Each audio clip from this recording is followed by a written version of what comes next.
Madam मी आता married आहे तर मी HPV व्हॅक्सिन घेतली पाहिजे का आणि कधी घेतली पाहिजे किंवा आफ्टर डिलिव्हरी मी घेऊ शकते का ही व्हॅक्सिन? HPV व्हॅक्सिन ही सर्वायकल कॅन्सर प्रिव्हेन्शनसाठी व्हॅक्सिन आहे. आपल्याला माहिती आहे सर्वायकल कॅन्सर हा ह्युमन पॅपिलोमा व्हायरसमुळे होतो. त्याचे काही स्ट्रेन्स आहे म्हणजे टाईप्स आहे. त्यातल्या 16 आणि 18 हे मेनली सर्वायकल कॅन्सरसाठी जबाबदार असतात. तर लकीली त्याच्यावर व्हॅक्सिन अवेलेबल आहेत. Ideally before getting sexually active तुम्ही व्हॅक्सिन घ्यायला पाहिजे.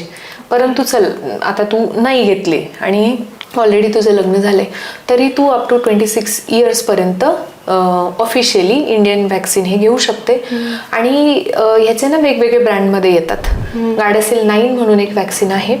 तर ते कंपनी अप टू 45 इयर्सपर्यंत ते घेऊ शकते असं त्यांचं रिकमेंडेशन आहे.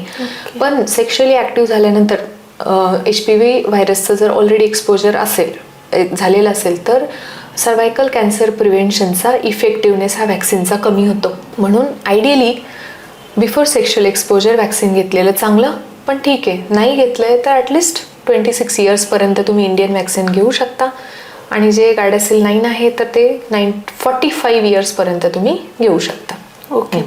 आणि कमिंग टू डोसेस, आता किती डोस घ्यायचे हे बघ. प्रेग्नन्सीत HPV व्हॅक्सिन रेकमेंड केलं जात नाही. पण लॅक्टेशन म्हणजे ब्रेस्ट फिडिंगमध्ये ते घेऊ शकते. बिफोर प्रेग्नन्सी तू घेऊ शकते. जनरली 9 to 14 इयर्समध्ये 2 डोसेस सांगितले जातात. 0 आणि 6 म्हणजे आज जर एक व्हॅक्सिन घेतलं तर 6 महिन्याने दुसरा डोस. पण 15 to 26 मध्ये 3 डोसेस रिकमेंड केले जातात. 0, 2 आणि 6 म्हणजे आज घेतलं तर 2 महिन्याने दुसरा डोस आणि आजपासून 6 महिन्याने तिसरा डोस. ओके. आणि समजा आता जर पहिला डोस घेतला तर प्रेग्नेन्सी आपण किती दिवसानंतर ठेवू शकतो? आयडियली तू जर आता व्हॅक्सिन घेते तर मग कोर्स तुझा डोस कंप्लीट करून तुला प्रेग्नन्सी ठेवू शकते.